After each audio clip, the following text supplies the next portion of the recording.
Cette vidéo est sponsorisée par Optik Unterlinden. Vous voulez savoir comment observer le soleil? Ça tombe bien, on est là pour ça. Bonjour à tous et bienvenue dans une nouvelle vidéo de Ciel et Espace. On se retrouve avec Fanny Rançon. Si vous êtes fidèle à la chaîne, vous l'avez déjà vu, on avait fait les premiers pilotes de cette série Astro Tuto. Et avec Fabien Lemoine, que vous ne verrez pas, mais il est bel et bien là, derrière la caméra. Et donc effectivement, nous allons vous parler de l'observation du soleil. Et alors, vous avez peut-être remarqué que Solène n'est pas là.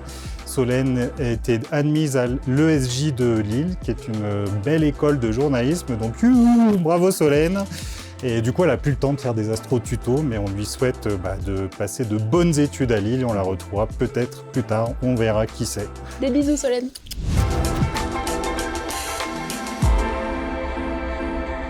N'oubliez pas, avant toute chose, qu'il est important d'utiliser du matériel adapté pour pouvoir observer le soleil, parce que bien sûr, si vous le regardez à l'œil nu, vous risquez juste de vous cramer les yeux et de potentiellement devenir aveugle, ce qui serait fortement dommage. Et le seul moment par contre où vous pouvez l'observer à l'œil nu, c'est lors d'une éclipse totale.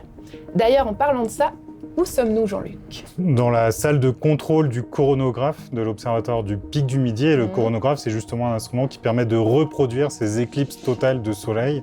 Le principe, c'est d'avoir un cône occulteur qui masque la surface du soleil. Et du coup, on peut observer ce qui se passe autour du soleil, donc la couronne du soleil, les protubérances autour du soleil. Et cet instrument, le coronographe, il est historique au Pic du Midi. Il a été inventé ici.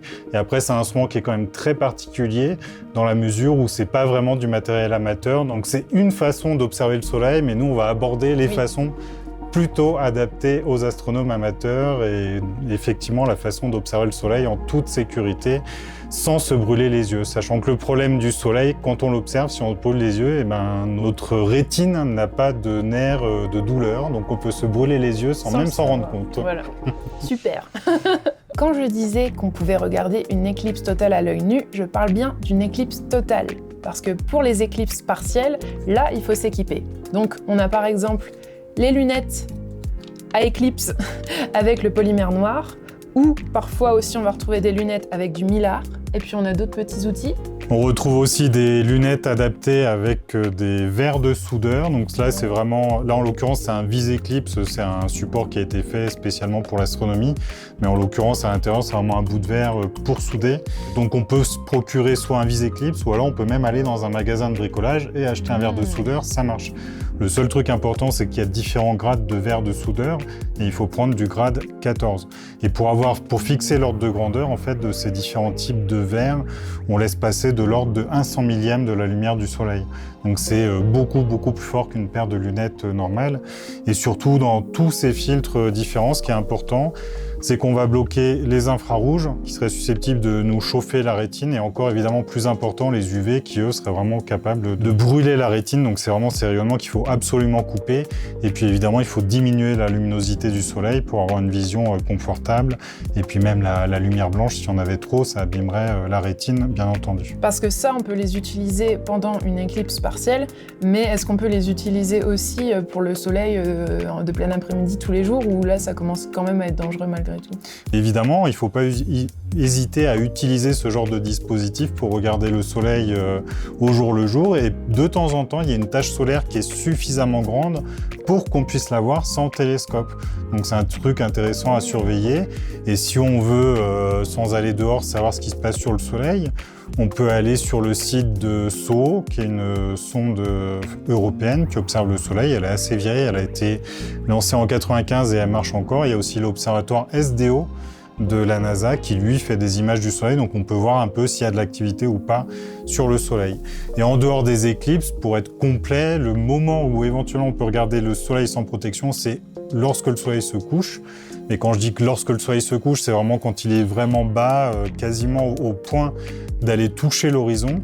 Si on est en bord de mer, dans tous les cas, on peut observer le soleil à ce moment-là. En fait, l'atténuation de l'atmosphère quand on vise à l'horizon, c'est à peu près l'équivalent de 30 à 40 masses atmosphériques.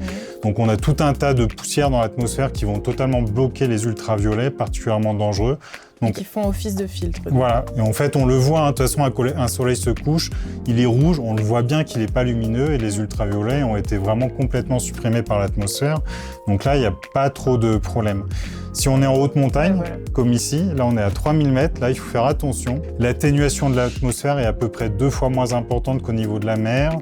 Donc on peut être un peu tangent et puis surtout on est à des altitudes auxquelles il y a il y a beaucoup moins de poussière que dans les premiers centaines de mètres de l'atmosphère et du coup on peut avoir plus d'UV qui passe. Donc là, c'est plus dangereux. En montagne il faut rester prudent, mais en gros au bord de la mer il n'y a pas de réserve. Simplement on attend que le soleil soit vraiment proche de toucher l'horizon. Et donc, même si on n'a pas de filtre, on peut quand même faire une observation du soleil grâce à un télescope ou une lunette. Mais bien sûr, il n'est pas du tout question de regarder directement dedans pour observer le soleil et donc se cramer les yeux. Donc, on va plutôt utiliser la méthode par projection. Donc, l'idée, ça va être d'utiliser un bout de carton blanc ou une grande feuille blanche et de venir la placer juste là. Comment ça fonctionne concrètement, Jean-Luc ? L'image, elle va passer à travers l'oculaire et elle va se reformer sur l'écran qu'on aura choisi. Si on peut, il y a certains dispositifs là, qui permettent en plus de faire de l'ombre sur l'écran, parce qu'évidemment, on aura plus de contraste que si l'écran lui-même est éclairé par le soleil directement. Et simplement, d'entrée de jeu, une fois qu'on aura pointé le soleil, l'image ne sera pas forcément nette. Donc il faut ajuster la mise au point telle qu'on le ferait habituellement, en regardant l'image sur l'écran. Et sur l'écran, du coup, on va voir les taches solaires, etc. Moi, ce que je recommande, quand on utilise une lunette, l'image va pointer vers le sol, donc ça, c'est plutôt bien. Là, on a un renvoi coudé, enfin, c'est un redresseur terrestre, mais peu importe. Donc là, attention, si on le met comme ça, s'il y a un enfant qui passe, l'image, elle peut passer à la hauteur des yeux d'un enfant. Donc choisissez plutôt de mettre l'oculaire qui pointe vers le bas en serrant bien toutes les vis. On n'a pas envie que l'oculaire tombe par terre. Et donc là, si on met l'écran en dessous, il n'y a pas de risque. Et quand on dit que ça brûle, effectivement, ça brûle, quoi. Si on met une feuille de papier noir au foyer, là, ça va fumer. Si on place une allumette, elle va prendre feu. Donc voilà, en tout cas, c'est une méthode qui est super simple. On n'a pas le même plaisir que d'observer à travers un oculaire. Mais en tout cas, on va bien voir les taches solaires. Et surtout ça, ce qui est vraiment bien aussi, c'est quand on fait des séances d'observation avec beaucoup de gens, en fait, tout le monde peut regarder en même temps, puis on peut décrire l'image. Regardez là la tache solaire. Donc même avec des enfants, c'est bien quand on est sûr aussi que tout le monde observe bien en sécurité, mais en faisant bien attention justement à ce que la lumière le plus possible parte vers le bas. Et du coup, vous allez vous dire, mais oui, mais comment fait-on si on veut observer le soleil, mais qu'on ne peut pas regarder dedans? Comment on fait pour le pointer? Du coup, on va utiliser l'ombre de la lunette ou du télescope, et puis on va essayer de diriger son appareil pour que l'ombre soit la plus restreinte possible. Et à partir du moment où elle est la plus restreinte possible, on se dit que là, on est dans le bon axe pour pouvoir commencer à faire sa projection. L'autre truc qu'on peut préciser aussi, si on utilise un télescope, moi je préfère vraiment la lunette parce que le télescope, il y a 2 miroirs et le deuxième miroir, le miroir secondaire, il est parfois collé et il a beau réfléchir la lumière, il y a une partie de la lumière qui va être quand même absorbée par le miroir et s'il fait chaud ce jour-là, que la colle n'est pas de très bonne qualité, ça le fait fondre, il y a des cas rares où le miroir secondaire est tombé dans le tube du télescope. Et là, ça peut ça, c'est pas cool. Ouais, ça peut faire mal. On peut abîmer vraiment le miroir secondaire. Si le soleil il est haut, ça va tomber sur le miroir primaire. Donc ça, c'est... Dans l'absolu, moi, je préfère vraiment la lunette pour toutes les raisons qu'on a dit. On peut vraiment envoyer la lumière vers le bas, etc. Maintenant, on va parler de la méthode d'observation avec filtre. Dis-nous tout, Jean-Luc. On va voir le top du top, ce qui est d'observer le soleil avec un filtre H-alpha. En fait, c'est un peu comparable à ce que fait le coronagraphe. Ici, il voit ce qui se passe sur la couronne du soleil. Alors, on ne peut pas voir la couronne lointaine, mais on peut essayer de voir ce qu'on appelle les protubérances, ces espèces de flammes immenses là, qui se dégagent du soleil. C'est les éruptions solaires. Voilà, les éruptions solaires. Et pour ça, il faut vraiment un filtre très spécifique. Il y a assez peu de fabricants. On peut citer Lunt, Coronado, Daystar. Il doit y avoir des choses chez Bader aussi. Il y a assez peu de fabricants. La marque la plus en vue en ce moment, c'est Lunt, qui est plutôt bien représentée en termes d'importation, mais les autres existent. On va toujours retrouver plus ou moins le même principe. Là, par exemple, notre lunette, donc on a vu pour observer en lumière blanche. Si on veut transformer pour faire de l'observation en H-alpha, il va falloir lui rajouter pas mal de choses en fait.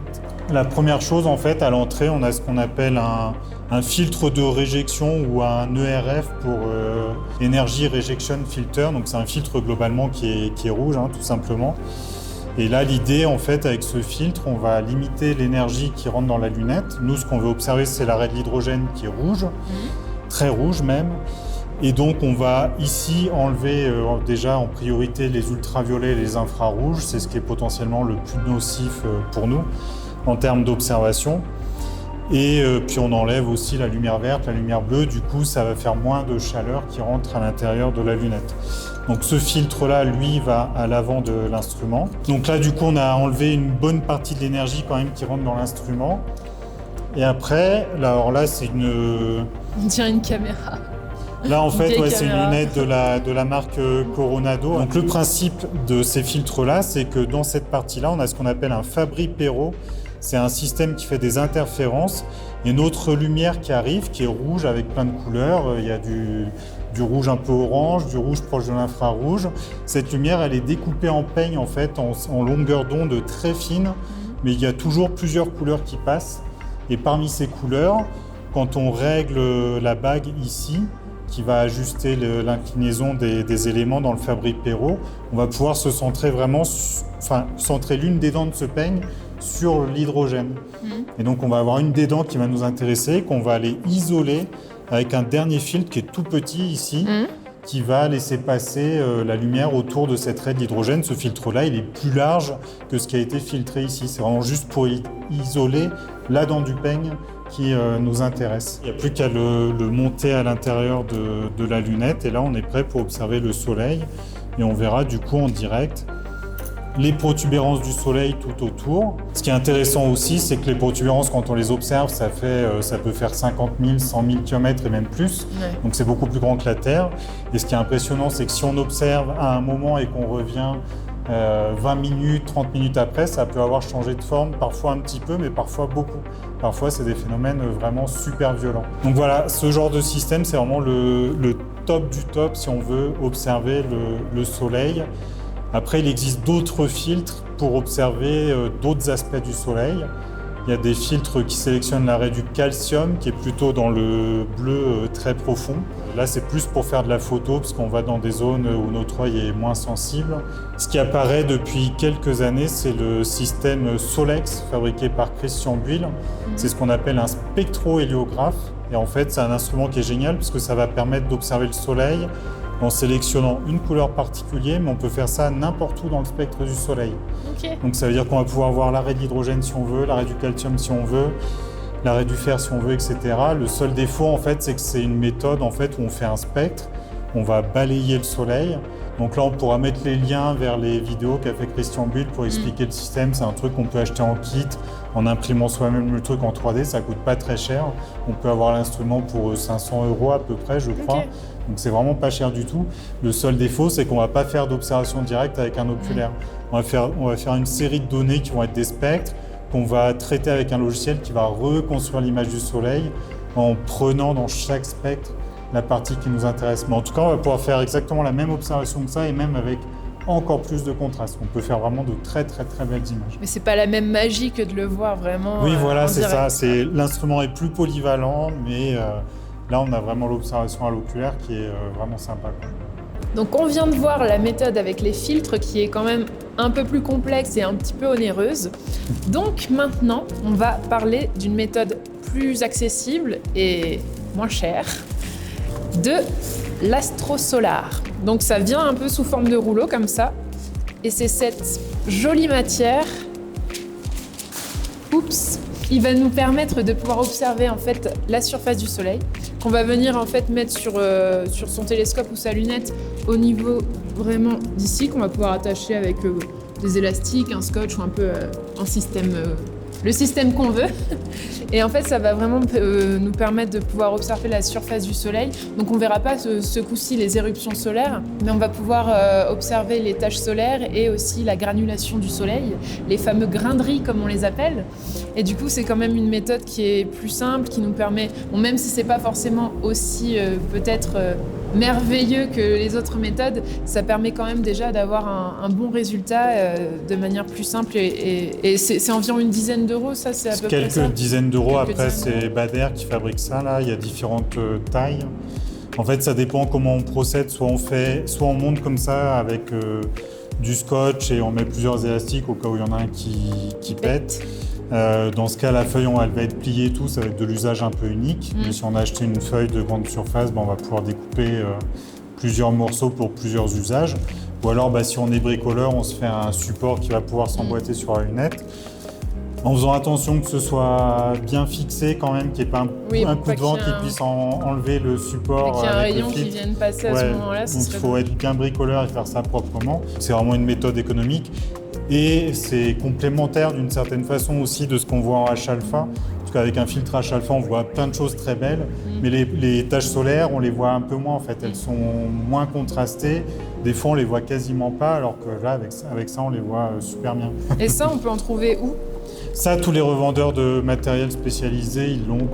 C'est la marque Bader, c'est une marque allemande. Là, elle est vraiment très bien distribuée partout. C'est importé par Medas, qui est dans les plus gros importateurs de matériel. Donc, ça se trouve vraiment sans aucun problème.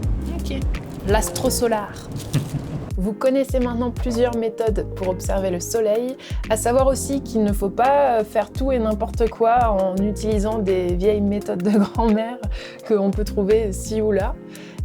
Parce que ça peut vous porter préjudice. Ouais, notamment, on retrouve facilement les idées d'aller regarder le reflet du soleil dans l'eau, ou à travers un verre fumé à la bougie, Oui, voilà. ou à travers une radiographie. Et en fait, c'est toujours la même chose. Si on utilise ces méthodes, dans certains cas, il peut s'avérer qu'effectivement, ça fonctionne. Mais on n'a toujours pas cette garantie d'avoir bien éliminé les infrarouges et les ultraviolets. Donc, dans le doute, on s'abstient. Tous les éléments qu'on a présentés, il y a des solutions qui coûtent cher, mais il y en a comme les lunettes Eclipse qui valent pas grand chose, ça vaut moins de 10 €, une paire de lunettes comme ça, le support il est en carton, donc il n'y a pas vraiment d'excuse à utiliser des moyens un peu hasardeux ou dangereux. Et puis c'est super stylé en plus des lunettes d'Eclipse, Eh ouais, n'est-il pas ? on a du style comme ça. Bon, faites attention à vos yeux et puis à la prochaine. Et bon ciel, à bientôt. Salut.